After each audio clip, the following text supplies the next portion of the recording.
la la, Hip and Lip Nation. All 7 of you. This is the Hip, and I'm joined with my co-host, the Lip. Good evening, everybody. An Islanders podcast. This episode is called Mid-Year Review. We are going to look back at the first half of the Islanders' 2015-2016 season in depth. A lot to discuss.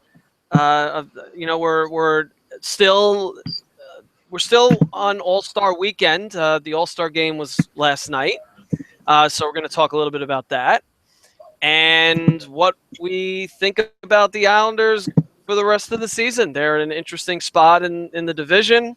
It's been an interesting ride, and so we want to get amped up as the unofficial second half of the season gets going tomorrow night. So let's start with the All-Star game. Our very close and dear friend John Scott, of listeners of this podcast, have come to know quite well. Maybe as well as anyone in the National Hockey League, more than any Islander. A guy with, I think, 0 goals on the season in 11 games is the MVP of the All-Star game.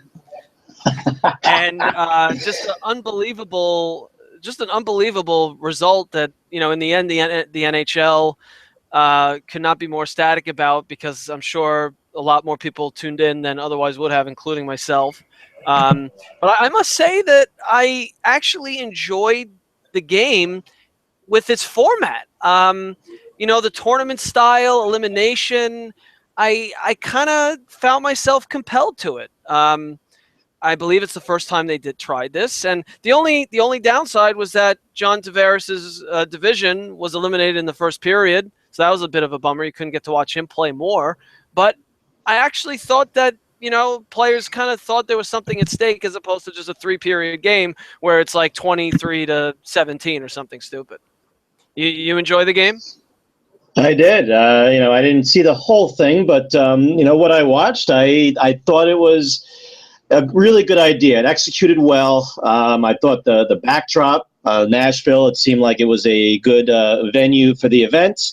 I thought they put on a show. I mean, the players, they seem to be really engaged in the game. The last game was 1-0. Like you said, usually you have these comical, football scores for past All-Star games. And for this one, the last game, the championship, was a 1-0 final. And, you definitely saw the players, giving pretty much a full effort. You saw, back and forth play, which is what they wanted with the 3-on-3 format. Is what you see with your typical NHL overtime with the 3-on-3. But it was a success. The NHL did their best rating, at least NBC did their best rating for an All-Star game. And the NHL could not have asked for anything more than what they got. They got drama. You had a human interest story. You had, you had a well-played hockey and, fun to watch hockey. And it ended with the result that everybody wanted. Was John Scott winning MVP and shaking hands with the man that a week ago said, "Hey, would you mind getting out of the game? You're kind of embarrassing us with you're playing in the game." So not only did he shake his hand, but he accepted $1 million check at center ice. And when he shook his hand, Gary Bettman turned to him and said something. I'm not a lip reader. I'm sure someone picked up on whatever he said. But I can't, just the hypocrisy of whatever he said, like, "Oh, congratulations, we're so proud of you," whatever BS is behind whatever Gary Bettman said. And I think that is apparently what he said. According to Scott, he said, "We're proud of you, great job, we couldn't be happier," whatever. Not, I'm sure Scott was just like, "Yeah, thanks, take a hike." Yeah, go F yourself, pretty much. So, and he's like, "F you for, here I am in your face, take as MVP of the All-Star game, so take that." But the NHL, I guess, kind of gets the last laugh because John Scott goes to the minors and all that. But back to reality. But fun and All-Star weekend. Actually, we're gonna get this one out of the way early in this podcast, and that's the hipster moment of Zenith. The moment that's something that I found exciting that the average fan would not in hockey for over the past week. And of course, it doesn't usually. How much did it excite you? I mean, were you like truly like, oh wow, oh yes, like that type of excited? You're gonna see based on the way I explain this. So the skills competition, one of the events is a accuracy contest where the player stands. It must be somewhere in front of the blue line, and he's shooting the puck at targets that are peppered throughout the net. And this year, the targets, they weren't actual red bullseyes. They said DraftKings. Now, anybody that knows what DraftKings is, and probably most people do listening, at least have heard of DraftKings. DraftKings is one of the popular daily fantasy sports sites. DFS, we call it. And, the DFS sites have entered into partnerships or other arrangements with some of the professional sports leagues. In fact, some of the professional sports leagues have a direct ownership stake in these sites. It just screams hypocrisy at its finest level. On the one hand, you have the professional sports leagues, the NHL, the NFL in particular, but the NFL, NHL, MLB, NBA, all of them have the sponsorships of these sites with their names peppered everywhere on the courts, on the floor of basketball courts. You just see on the jumbotrons, you see the name FanDuel, DraftKings everywhere. Okay, and why? Because they know that tons of people are watching, and because they're making money from these sites by having the ads up. Okay, well, how do you reconcile that with the professional sports leagues filing a lawsuit against the state of New Jersey because the state of New Jersey wants to legalize and regulate and tax sports betting? To me, well, they are. And the reason I'm saying you can't reconcile it. You can't reconcile it, right. And the bottom line is, why are they doing it? So it's reconciled for money. That's how you reconcile it. Because with New Jersey, the sites are not directly getting a piece of that action. They're getting a piece from FanDuel and DraftKings because they're paying them.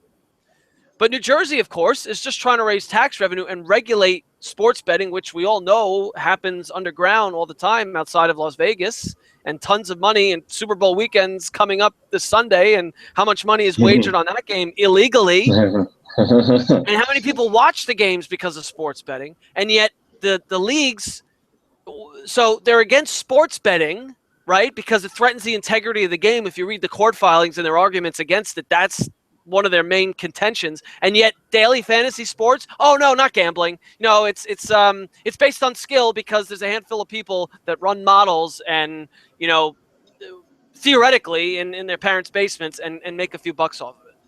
How is it any different from sports betting? So rhetorical questions, not meant to spend a half an hour on this, but hipster moment of Zenith, the hypocrisy that right now, because daily fantasy sports is getting so much attention, you're seeing it in the news. There's multiple news developments every single day, and yet sports betting. Oh no, we can't. If that ever comes up, you hear Gary Bettman talk about it. You hear Adam Silver is one of the only commissioner of the four main sports who actually thinks that sports betting should get regulated. And he's very open about trying to make it happen because he's practical. The other guys are protecting. I don't know what they're protecting, actually. It's just they want it only set up in a way for them to directly make money. So, hipster moment of Zenith. And I enjoyed that moment of Zenith, Mr. Hip. I did not actually see, I saw the highlight of Mr. Tavares winning that competition. And I did not realize that they were not bullseyes. I go back to, I've been watching this, going back to the early 90s. I remember Ray Bork, winning this event multiple years in a row. And I don't remember DraftKings being on those, being on those plates that he was shooting at. So interesting, good observation. And thank you for informing us on giving us your opinion on that whole, like you said, hypocrisy of of sports leagues telling us that it's DraftKings and FanDuel and Daily Fantasy is not gambling when we all know that it clearly is, and it really is just like absurd. And there's more to come on that in the future, but for now, it's good enough. We have to give our listeners their Islanders fix. So let's move on to the mid-year review here. Okay. I'm calling a mid-year review because I just had my first mid-year review at my new job. Yes, we do have day jobs and we try to live normal lives, but while we have this podcast, we're trying to be anything but normal. And even though it was a mid-year just review, giving the audience what they want. In my third month. So anyway, it's a fitting phrase at this point. The unofficial, first half in the books for the 2015-16 season. So why don't we start by having you give us a letter grade, with a plus or minus of how you rate the Islanders' performance on the season thus far. Should I give my grade based off of my prediction as to your grade for your new job 3 months in? Yes, that's all. And leave it at that. Yes, that would be leave it at that. Okay. Yes. I figured our audience would be interested in what my prediction would have been for your mid-year review. Odd it's mid-year review considering, like you said, you're 3 months in, but for another time. All right, next. All right, next. Good try. All right, I next. think that's what we call a swing and a miss. And you're entitled to those every now and then. The more episodes we have, inevitably we're gonna have more swing and misses from the lip. So enjoy them for what they are. Well, we hope that at least a minimum our audience is entertained by them. So what is the? Sorry. So what's your grade? Well, you want me to give my objective assessment or my assessment as a fan who had very high expectations for the team coming into the year? Well, I'll tell you what, I'll combine it into one. All right, just talk. Go. All right, I'll combine it into one. So if I had to just put a letter grade on it for the first half of the year, at this unofficial midpoint, I would say I would give them a B-. I would like to give them a C because I think that they have been very inconsistent, and I think that they are definitely capable of much better. But I'll give them a B-. Right now, at least where where the team sits. I mean, they're kind of right in the muck of that Eastern Conference. So yeah, let's talk about that. Yeah. So to better gauge the quality of the grade, the B-, objective C, Islander fan, diehard grade breakdown. So in the Metropolitan Division, at the All-Star break, you have Washington way ahead with 74 points, and then second place. And remember, there's 8 teams in the Metropolitan Division. The Rangers second with 59, the Islanders third with 56. Pittsburgh and New Jersey are tied for fourth with 55. Carolina with 54. So you have 3 teams with 2 or fewer points behind the Islanders in the standings, and Philadelphia with 50, which is not that far behind. So hence your muck in that division, with virtually no real rock solid footing as far as coasting into the playoffs. We're nowhere near that level. So I could understand the grade on the surface. Now we need to delve into the depths behind the grade from the lip. Well, I mean, as you stated, the division, I mean, that division right now, they are all just muddled together except for Washington. And Washington right now is head and shoulders above every team in the Eastern Conference. I thought Montreal, and I guess I was wrong. Montreal, I thought, took a major step forward this year, at least in the beginning of the season. They've come back to the path because of the injury to their goalie, and the team just completely fallen apart, and they have all kinds of turmoil there. But for the Islanders, look, they definitely have improved their play over the last month and a half, I would say. They've done a pretty good job of withstanding the injuries to their 2 key defensemen, Hamonic and Boychuk. I mean, Hamonic was only out a handful of games, but Boychuk's been out now for a month. I think is supposed to be back tomorrow, I believe. I guess we'll find out more about that tomorrow. But they've done a good job withstanding the loss of those two players. And, look, I mean, overall, the team, they've had moments where they perform really well. They've had other moments where you scratch your head and say, where is the team from last year? I mean, it's basically the same team with a better backup goalie. But look, I mean, when you look at the team from the lineup, the players from top to bottom, and you look at some of their numbers. I mean, look at John Tavares first, and you say, wow, I mean, he only has 34 points on the season, just way behind, where you would expect him to be at this point in terms of production. I mean, you look at other guys in the team like Mikhail Grabovski, who struggled at times this year. He's picked his play a little bit, but still overall inconsistent. Josh Bailey's had a wretched season, awful season so far for Josh Bailey, and we'll dive into him a little bit more because I think that they should look to get him off the team. Anders Lee's underperformed. Brian Strome's underperformed. Nikolai Kulemin hasn't produced that much. So when you look at their lineup from top to bottom and you consider that a lot of their players are underachieving, I guess you could look at the standings and say, hey, you know what? I guess you couldn't have, if you would have looked at those numbers at the beginning of the season, you would have signed for where they are right now. With that said, you're hopeful that they're going to, peak towards the end of the season, which is what you want any team in any sport to be doing. I think they should be making a few moves to improve their team as we get closer to the trade deadline, which is about a month away. But they're going to have a tough stretch. I mean, they play a lot of games within not as many days. They're going to, they're going to have some tough games coming up. They have a 7-game road trip at the end of this month. They play more road games and home games over the last, couple months of the season, and it'll be an interesting finish to say the least. So I'm looking at the, individual stat sheet here for the Islanders, and you mentioned Josh Bailey. It sounds like you kind of have a gripe with this guy. His plus or minus on the season is +2. John Tavares plus or minus on the season. What do you think it is? I would say he's not even. He's not above even. I would say he's minus 5. What are you laughing at?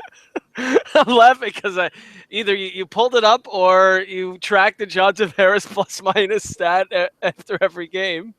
Well, what do you think it is? Take a guess. I don't need to. You just told us what it was. You weren't guessing. You were telling. No, but you said you were guessing as to whether or not I pulled it up or if I just knew the number. So which do you think I pulled it up or you think I just knew the number? No, I don't think you pulled it up. Whoops, there it is. The -5, John Tavares.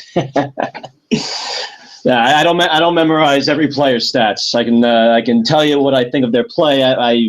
All right, so I can give you an idea, but I can give you an idea where they are, but I can't. I don't memorize every player's stats. All right, so obviously there's something that stat alone does not help us understand your relative, perception of how these players have played.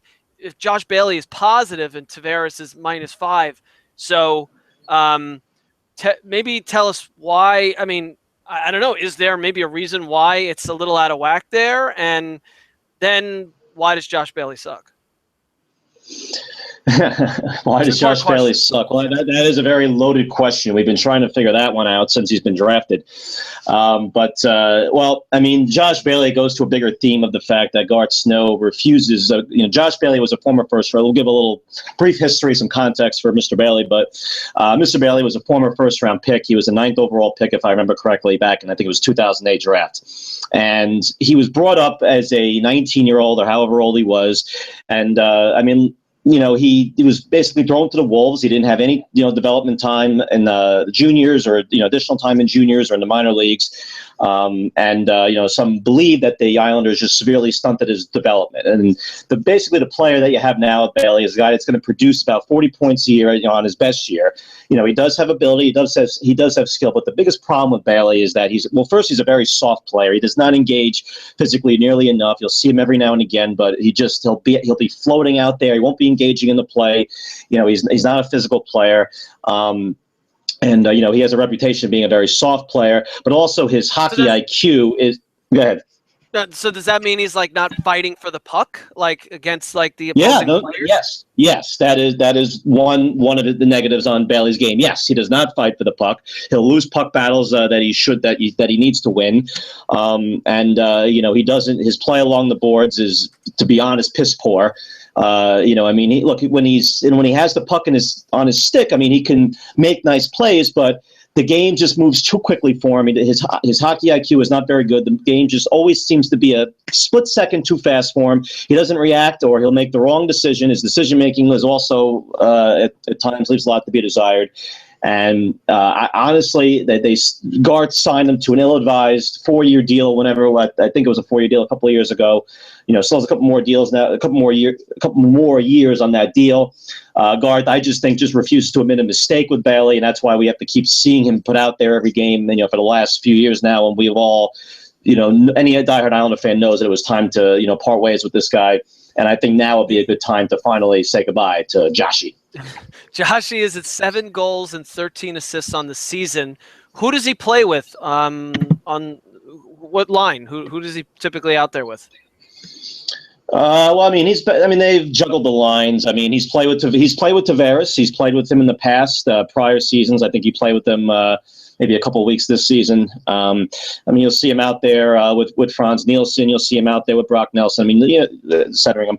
You'll see him out there with different players. You're always, whenever a player's struggling, the first thing a coach is going to try and do is, or one of the first things he's going to try and do is change up the line mates to try and get a particular player going. And how does he execute that during the game?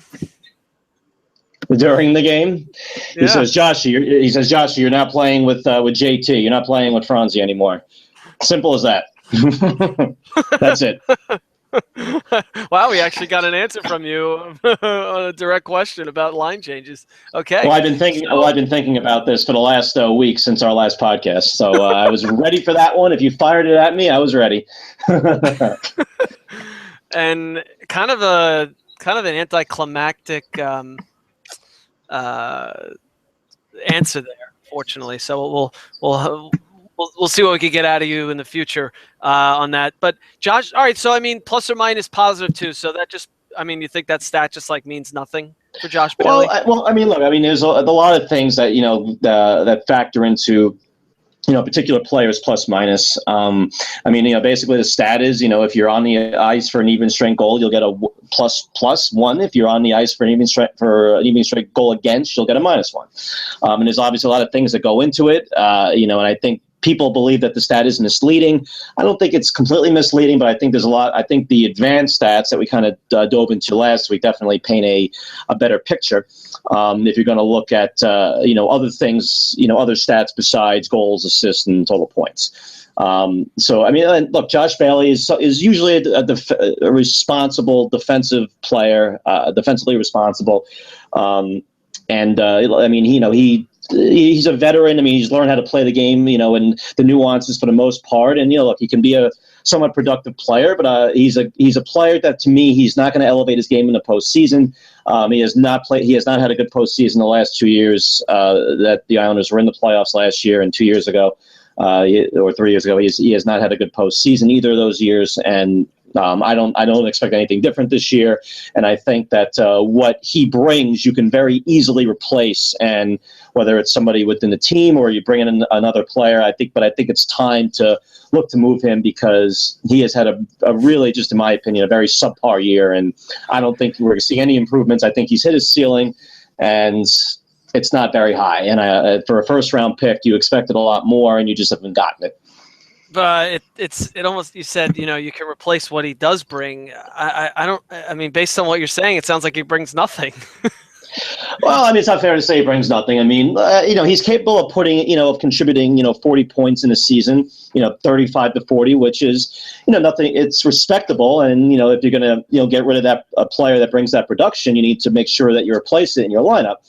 But you have a lot of players out there that can produce that type of, those type of numbers. And, Bailey is not anybody that is not a player that's going to bring other things to the table, those intangibles, that grittiness, the ability to elevate his game, in bigger games. And, he's had the opportunity to demonstrate that in the playoffs, and he hasn't. And to me, a dime a dozen player like Bailey is very much expendable. And if they can move him at the trade deadline, I think Garth has to explore that. And if he doesn't, he would be very irresponsible. And I think it may end up costing him his job when the new owners take over. All right. So who on the team would you say has the best chance, or most likely, who's most likely to far outperform their first half of the season? Well, I think it has to be John Tavares. He has not produced, again, what he's capable of. He acknowledges it. You always hear him saying the right things. He's a guy that you never question his commitment, his work ethic, his dedication. So, I'm not worried about him. But, you do need more out of him. And he'll be the first one to tell you that. Look, he's the captain. He's a star player. Yep. Do you usually are there a lot of other instances where you think around the NHL for a minute? Can you think of other guys who maybe not this year necessarily, but within the last couple of years who were superstars or are superstars that have like a subpar first half for no specifically identifiable reason? Is that common in hockey? Well, it's funny actually you bring that up, because there have been a number of superstar players that have had pretty, below average first halves, at least, for them. The first guy that'll come to mind to me is Sidney Crosby. Sidney Crosby is always in the top 3 in scoring every year. I don't know where he is this year, but I can tell you he is very much down on the list. I think he's, played better over the last, however many weeks, but he got off to an extremely slow start. So he's the first person that would jump out at me. Historically, I'm sure you can find examples of star players that have had below average first halves. Look, like I said, I'm not necessarily concerned about Tavares, but you asked who I think needs to step up their game, and you're going to look to him first. Okay, and because he has the ability to, and we know that. All right, so how about a lesser known guy who you think is high on ability, maybe has not, fully realized it quite yet? Tavares, we know what he's capable of because he's done it before. But is there somebody else here that, maybe the Islanders should be looking to use more in the second half than they have in the first? That can, be a surprise, hipster type player that we want to get excited about whenever he goes on the ice and root for?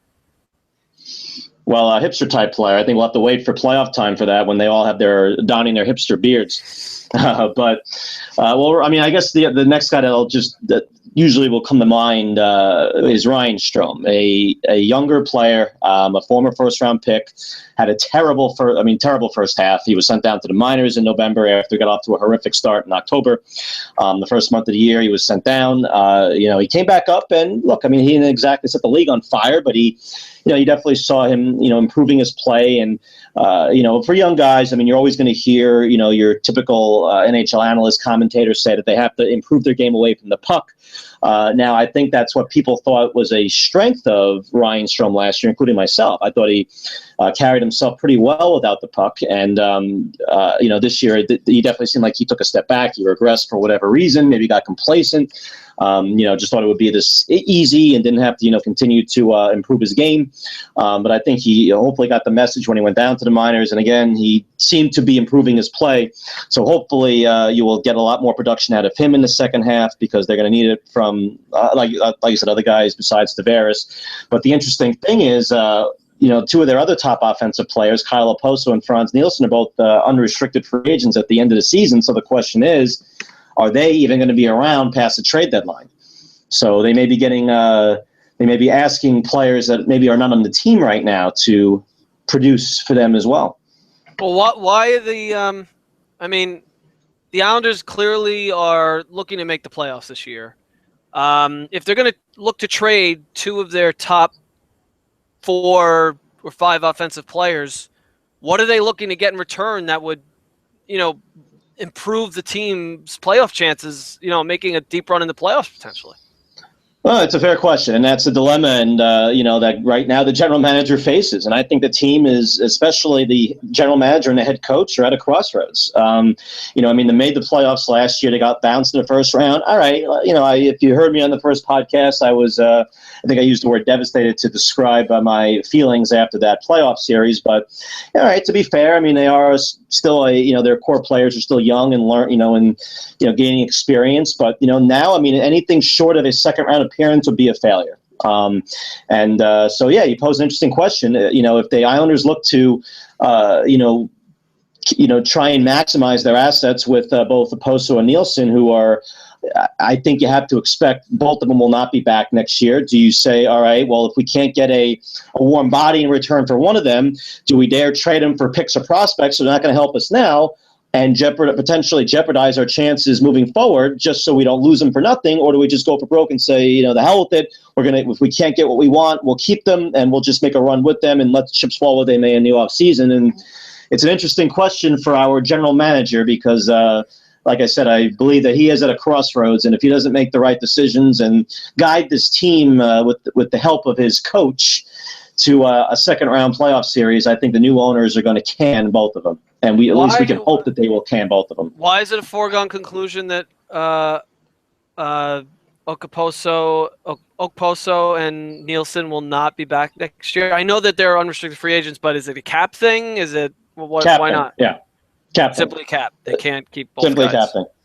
Yeah, Okposo's going to. I mean, apparently there's been no communication. It's been reported there's been no communication with the Okposo's camp on a new contract. Apparently there was. Talks broke down, and now there's silence. I don't know about Nielsen. I haven't heard anything about him.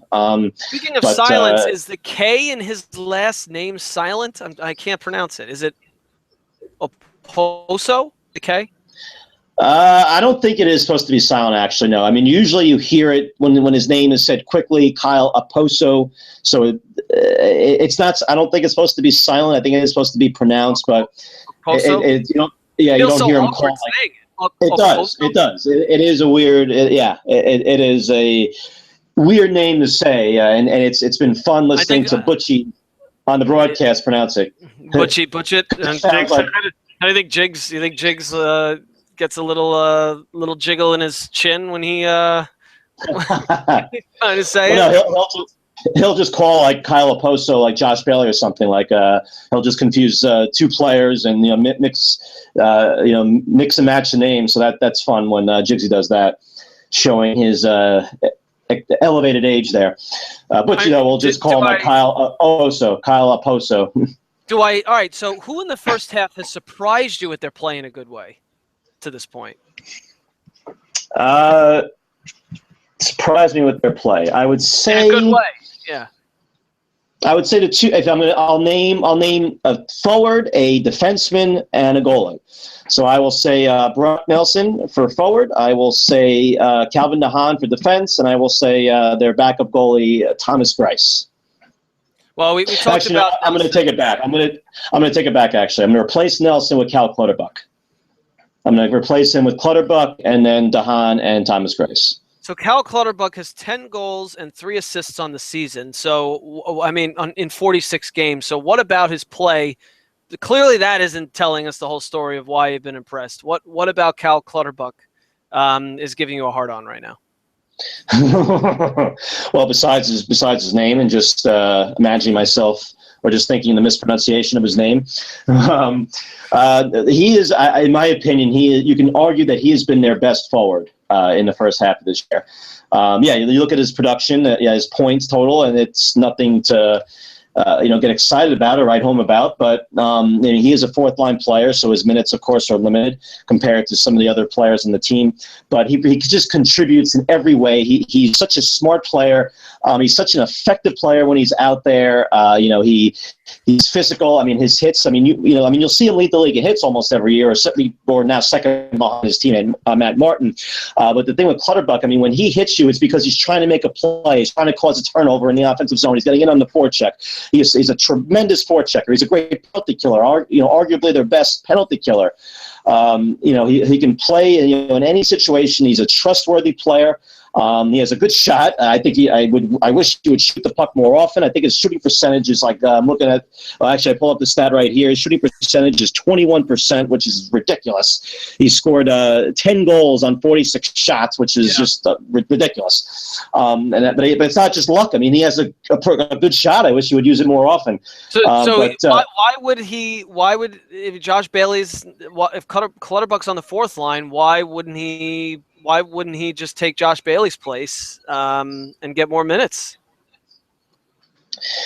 It's an interesting question, and it's definitely debatable as to how coach. I mean, so the trio on the fourth line, the proverbial fourth line, Clutterbuck, Martin, Cizikas has been playing together now for multiple years. They're regarded as one of the best fourth lines in the league, but they're going to get the least amount of minutes because they're not going to produce the most offense. Now, I believe that if you put Cal Clutterbuck is a guy that can definitely play 15 minutes a game on, one of your middle line, second or third line, and I think he can definitely produce. I think he could probably score 20 goals if he were to play, on a second or third line and get those type of minutes. He's already got 10 goals. So yeah, his shot percentage. He's not gonna continue that shot percentage in all likelihood, right? I mean. It's 20%. Do top goal scorers have a 20% goal scoring percentage? No. No. Usually, your top goal scorers have a pretty low shooting percentage. I mean, most of the time. I mean, some of them might be, on a given year, maybe a little more elevated than usual. But your top goal scorers are just shooting the puck a lot. I mean, Alex Ovechkin. I don't think he has a pretty high shooting percentage, but I'm sure he's like top 3 in the league in shots, like he is every year.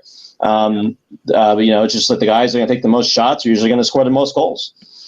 All right. So Cal Clutterbuck, and you said defenseman Calvin DeHaan.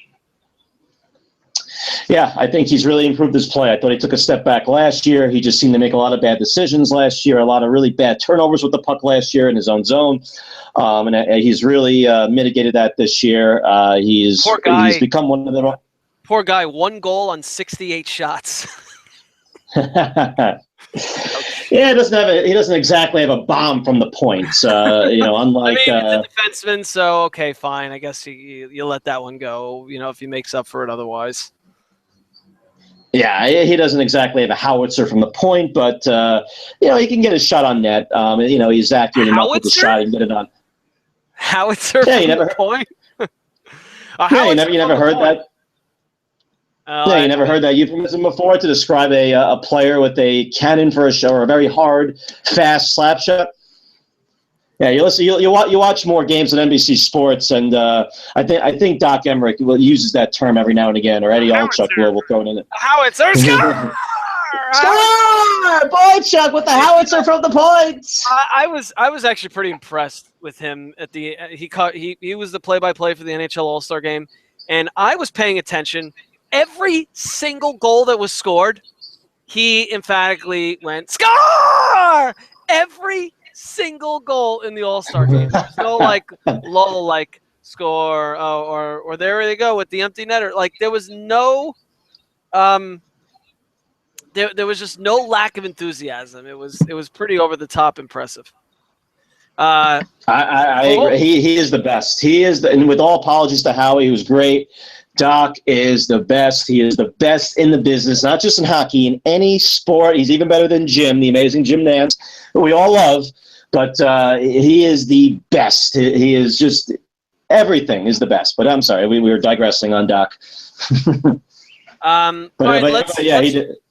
So I think we've gone in pretty far in depth on a lot of players this show, and I guess we had a good chance to because there were no games to talk about. There's going to be a lot of games to talk about in a very short period of time. The Islanders, they have a game tomorrow night at home against the Wild, then Thursday in Washington against the Capitals. Then they have games Saturday and Sunday. So, that's 4 games and 6 nights. It'll be we'll see right away in that sample set of 4 games, what direction we think the Islanders are heading. So Islanders at home against Wild.